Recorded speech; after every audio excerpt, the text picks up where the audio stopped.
Shania Gwumake ended up dropping the news about Kelsey Mitchell, stated all WNBA first team and three-time WNBA All-Star Kelsey Mitchell is finalizing a $1.4 million supermax one-year agreement to return to the Indiana Fever. Now, the first thing I'm thinking about is, what is Kelsey Mitchell going to do next year? Will she That stay? reaction shows someone who understands that things are about to get more intense.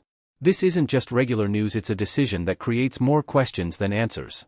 So now people are wondering what is really happening with Kelsey Mitchell and the Indiana Fever. Look at some of the evidence of Marina Mabrey, Brittany Sykes. Instead of taking the one-year supermax, they did the two-year max contract, which I still feel like they could be traded off on. But yeah, they ended up doing that. I wonder why Kelsey Mitchell didn't do that as well. Now, I'm all for, hey, we can cross that bridge once we come up to it, right? I'm all for that. And let's focus on this year.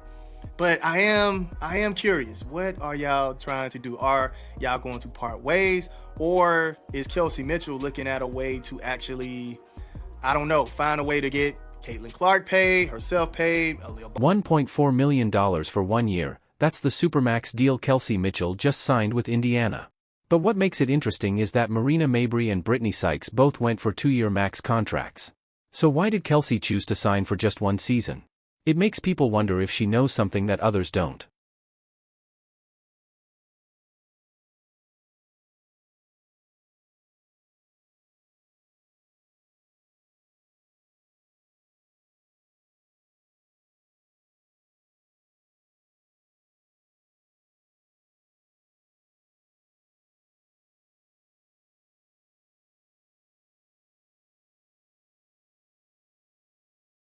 Because there are two very different ways to understand this move. One option is that Kelsey Mitchell is being smart and planning ahead. Maybe she's willing to take less money later so Caitlin Clark and Aaliyah Boston can get paid, and the main team stays together with the Indiana Fever. The other option is that she's keeping her future open, because once Caitlin's rookie contract ends, there might not be enough money to keep everyone on the team.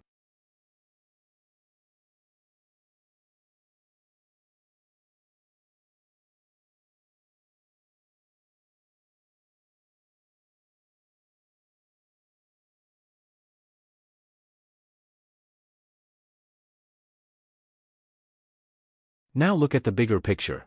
The Fever still haven't announced any new moves. Kelsey is locked in, but Lexie Hull's situation is still unclear. And while Indiana is staying quiet, other teams around the league are making big moves. That leads us to the player everyone is watching right now.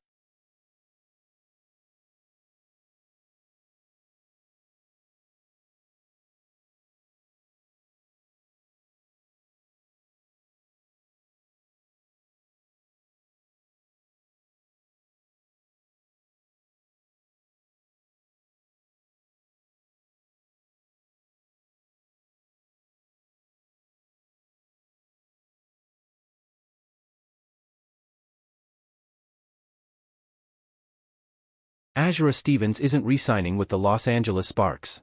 There have been rumors that she could go to the Chicago Sky, and nothing really proves that wrong.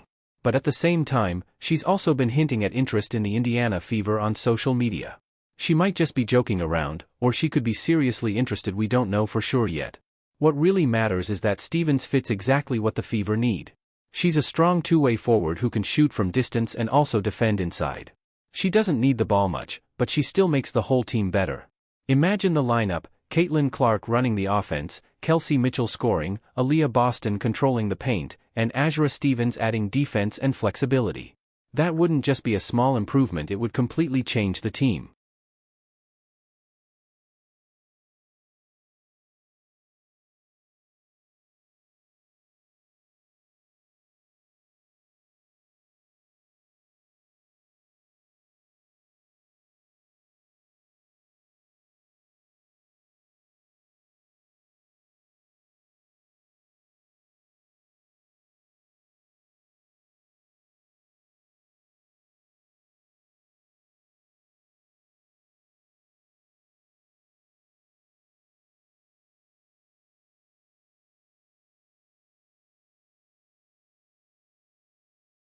But there's a problem. The New York Liberty are reportedly interested in both Azura Stevens and Satu Sabally. This is a team that just won the championship and already has stars like Brianna Stewart, Sabrina Ionescu, and Jonquil Jones, and they're still trying to add more top talent. That brings up the big question: how is anyone supposed to compete with a team like that?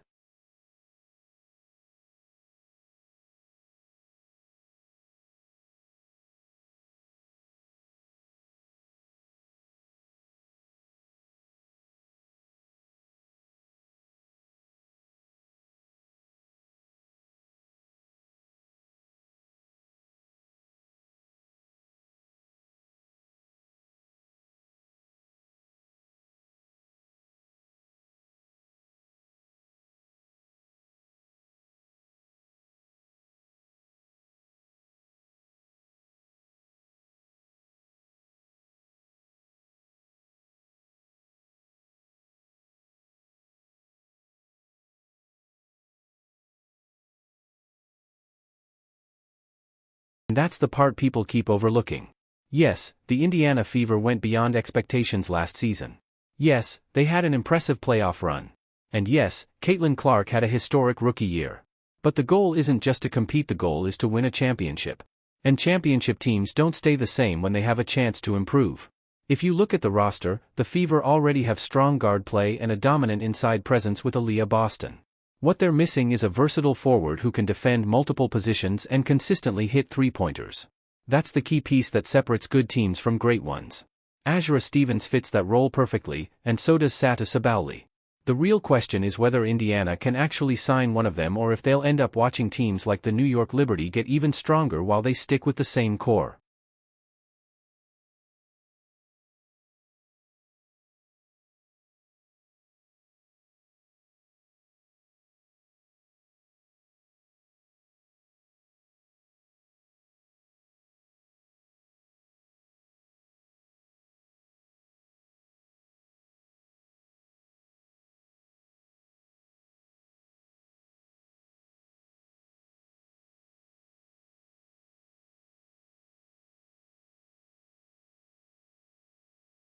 Now here's the other big news.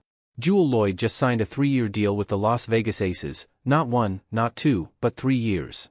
And she's joining a team that already has Aya Wilson on a supermax, Jackie Young on a max contract, and possibly Chelsea Gray coming back on a multi-year deal. So the big question is, how are the Aces making all of this work under the salary cap? Because if Las Vegas can keep that kind of core together with multiple max contracts, then there's really no excuse for the Indiana Fever not to figure out a way to keep Kelsey Mitchell long-term while still paying Caitlin Clark and Aaliyah Boston what they deserve.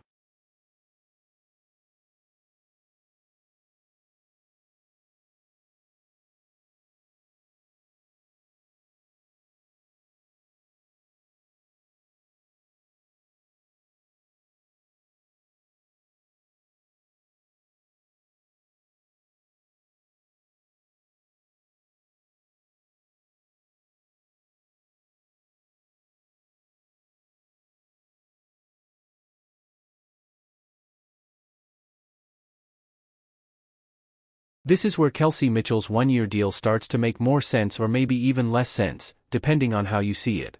If the Las Vegas Aces can build a roster with multiple elite players, then why can't the Indiana Fever do the same? Is it a front office limitation, an ownership spending issue, or is Kelsey Mitchell still unsure about her long-term future in Indiana? Because here's the reality. Next season, Caitlin Clark becomes eligible for a contract extension, and she's expected to command a max deal. Aaliyah Boston is still on a rookie contract that doesn't reflect her true value, but when her extension comes, she'll get paid too.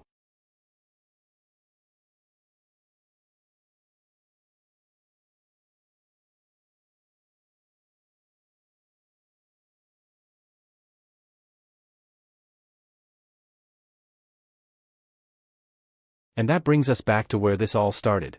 Kelsey Mitchell could have signed a 2-year deal like Marina Mabrey and Brittany Sykes. She could have locked in long-term security. Instead, she went with a 1-year supermax deal, which means in 12 months, the same questions are going to come right back. Will she stay? Will she leave? Will she take less money to help the team? But what makes this situation so interesting is that we won't really know the answer until we see what the Indiana Fever does this offseason. If they land a player like Azura Stevens or another major piece, it shows they're serious about building a true championship contender. If they don't make any big moves, it could send a different message about where the organization is headed. The Fever have already taken a big step forward. That's something to be proud of. But championships aren't won on progress alone, they're won by building on it. And right now, the window is open because Caitlin Clark is still on her rookie contract. That financial advantage won't last forever, especially once she becomes eligible for a big extension alongside Aaliyah Boston. That's why every decision right now matters. The league is getting stronger across the board. The New York Liberty are stacking talent, the Las Vegas Aces are keeping their core intact, and every contender is pushing forward. If Indiana doesn't act, they're not standing still, they're falling behind.